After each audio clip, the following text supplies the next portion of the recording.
आपका क्या नाम है? मेरा नाम डॉक्टर कालू सिंह है। कालू जी, मुझे आप एक बात बताइए, ये तो कह रहे हैं कि उस फैसले का पुरजोर विरोध करते हैं। आपने पूरा फैसला सुना होगा, लोगों से बातचीत हो रही, पूरे समाज में रोष है इस फैसले को लेकर। बिल्कुल रोष है। ये जो फैसला है ये मनुस्मृति का फैसला है। आप ये देखिए कि ये बार बार क्रीम लॉयर की बात करते हैं। अब जो आदमी पहले कभी इनके बराबर नहीं चलते थे, जिन लोगों को ये अपने साथ चलने नहीं देते थे, यहाँ तक कि उन लोगों को ये इन्होंने कभी पढ़ने तक नहीं दे दिया, उनको कभी रास्ते पर चलने नहीं दिया गया, आज वो लोग इनके बराबर में खड़े होकर बात करते हैं। तो इन लोगों को और कोई रास्ता ना निकालने के बावजूद सरकार ने पूरा प्रेशर बनाकर माननीय सर्वोच्च न्यायालय पर, सर्वोच्च न्यायालय का हम सम्मान कर रहे हैं, और उसको एक गले की हड्डी, फांस की हड्डी बना दिया है कि कुछ लोगों को ये कह रहे हैं कि भाई हम तुम्हें फ़ायदा देना चाह रहे हैं, मगर हम फ़ायदा इसलिए नहीं दे पा रहे तुम्हें कि इन्होंने तुम्हारा फ़ायदा इन लोगों ने ले लिया है। क्योंकि हम एक सामाजिक संगठन चलाता हूँ मैं, और मैं उसका प्रदेश अध्यक्ष हूँ, युवा शक्ति दल का। राष्ट्रीय अध्यक्ष हमारे एडवोकेट रवि कुमार गौतम जी।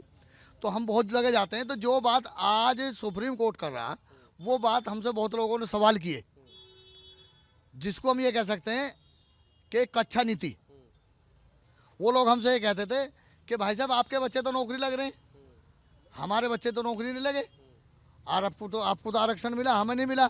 मगर हम उनसे ये कहते हैं उन भाइयों से, वो भी हमारे भाई हैं, हम भी चाहते हैं उनका उत्थान हो और उनका सर्वांगीण विकास भी हो। मगर आप पत्रकार हैं, आपने पढ़ाई की है, आप इंटरव्यू ले रहे हैं, आप लोगों से बात कर रहे हैं, मगर अगर कोई एक अनपढ़ आदमी आ जाए और वो कहने लगे कि भाई ये तो आरक्षण के थ्रू कर रहे हैं, मुझे दिया जाए ये काम। जब आप पढ़े लिखे नहीं हो, आपको किसी चीज़ की नॉलेज नहीं है, भाई आप 10वीं पास भी नहीं हो, तो आपको चपरासी की नौकरी कहाँ से मिले? भाई मेरा बच्चा अगर 12वीं है तो उसको योग्यता तो है, आपके पास जब योग्यता नहीं है, पढ़े लिखे नहीं है, और सरकार बार बार कह रही है कि इसका निर्णय राज्य सरकार करेगी। अब एक बात है, तो 77 साल से आप क्या कर रहे थे? देश आज़ाद हुए 77 साल हो गए, आप लोग क्या कर रहे थे? आपने कितनी कल्याणकारी योजनाएं बनाई, आपने कितने स्कूल खोले, आप पे एक EWS का जो कोटा होता वो तो आपसे पूरा नहीं होता। और आरक्षण की बात कर रहे हैं आप लोग, जहां आपको बच्चों की पढ़ाई की बात कर रहे हैं। जिन SC ST के बच्चों का स्कूल में एडमिशन होता था एक स्कॉलरशिप पे, वो स्कॉलरशिप आपने बंद कर दी, वजीफा जिसे कहा करते हैं, जिसे वजीफा कहा करते थे। अब सरकार की बढ़िया नीति देखिए, आपका बच्चा ITI कर रहा तो आपको छूट मिल जाएगी, क्योंकि पता है कि 10वीं पास बच्चा ITI कर रहा, ये करेगा क्या? नौकरी करके, नौकरी भी कहाँ मिलेगी ITI करके? ITI करके नौकरी कहाँ मिलेगी? अगर आपका बच्चा IIT कर रहा तो आपको आरक्षण का लाभ ना मिल जाए, कल को आपका बच्चा इंजीनियर ना बन जाए, कल को आपका बच्चा सॉफ्टवेयर इंजीनियर ना बन जाए, कल आपको बच्चा ऐसा MBBS ना बन जाए, कोई ऐसा बड़ा नेता ना बन जाए, कोई ऐसा बड़ा इंजीनियर ना बन जाए कि जो एक स्वर्ण जाति के समाज के आदमी के सामने जाके खड़ा हो जाए। तो मुझे जितना अभी तक समझ में, जैसे मैं आपसे बातचीत करूँ, सरकार क्या कर, पूरी गवर्नमेंट की बात करता हूँ आपको, पहले धर्म में लड़वाया, फिर जातियों में लड़वाया, अब जातियों में से जातियों को निकाल लड़वाने का काम कर रही है। देखिए, सरकार ले लीजिए, आप पहले लोग ले लीजिए, 5000 साल का पहले का इतिहास उठा के देख लीजिए आप, हमेशा यही होता है और ये हो रहा।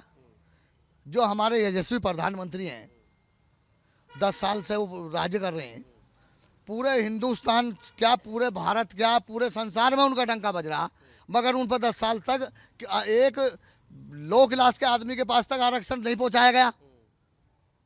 अपना फेलियर तो आप टाल रहे हैं, क्योंकि आप अपना फेलियर इसलिए टाल रहे हैं। इस बात की भी गारंटी क्या होगी अगर आप लोग आरक्षण छोड़ भी देते हैं, जिसने आरक्षण का लाभ ले भी लिया वो आरक्षण छोड़ भी देता है, कि आप निचले तबके, तो जो नीचे दूर बैठा व्यक्ति को आप आरक्षण दे पा रहे हैं, उसकी भी क्या गारंटी होगी जब आज तक नहीं दे पाए आप? आरक्षण की बात है, आपने कितनी प्राइवेट वैकेंसियों में आरक्षण दिया, कितने आपने सरकारी पद आज तक खाली पड़े?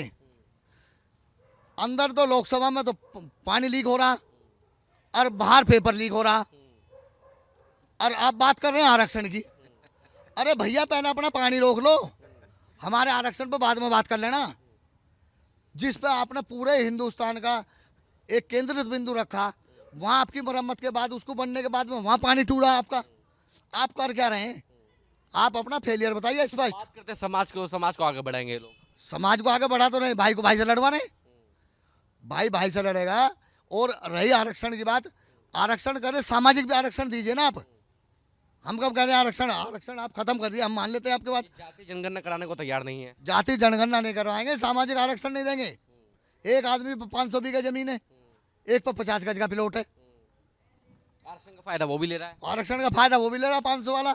उस 500 वाले की हटा गए, पहले 50 गज वाले को दो ना आप। बल्कि 500 वालों को ज्यादा आरक्षण का फायदा मिल रहा होगा। उसको इसलिए मिल रहा है ना कि उसकी ऊंची पहुंच है, उसकी पकड़ ज्यादा। यहाँ तो काम उसी का तो ज्यादा चल रहा है जिसकी ऊंची पहुंच ज्यादा। इसीलिए ये जो फैसला है इसका समाज में पूरा रोष है। सरकार के दबाव में दिया गया फैसला ये। बिल्कुल ये सरकार की मंशा है कि आरक्षण खत्म ही कर दो इस तरीके से। सरकार तो ये चाहती है कि आरक्षण वाले आदमियों को ही खत्म कर दो, मगर हो नहीं पा रहा। बार बार कर रही है सरकार। 2018 में किया सरकार ने, तुगलकाबाद वाले मंदिर में किया सरकार ने, है जी, वाराणसी वाले मंदिर में किया सरकार ने, कहाँ नहीं किया सरकार ने। ये सुप्रीम कोर्ट के जो चीफ जस्टिस पर बड़ा भरोसा था, बीच में बड़े इनकी रील्स वायरल हुआ करती थी भाई। देखिए एक कहावत सुनाता हूं मैं आपको, छोटी सी कहावत है। कोई राजा था, उसने एक बिल्ली पाल रखी थी और वो बिल्ली के सिर पे मोमबत्ती रख के तब खाना खाता था। तो उसने अपने बीरबल से पूछा कि भाई इसका महत्व क्या। उसने कहा इसका महत्व हम कल बताएंगे। वो 2 चूहे लेगा बांध के, उसने दोनों चूहे बिल्ली के सामने छोड़ दिए। बिल्ली ने कहा ऐसी की तैसी में जाए राजा, मैं तो अपने शिकार पर चली। अब जो लोग रिटायरमेंट हैं, जिनका जल्दी रिटायरमेंट होने वाला, वो अपने शिकार की तैयारी में है कि उन्हें कोई ना कोई बड़ा पद मिल जाए।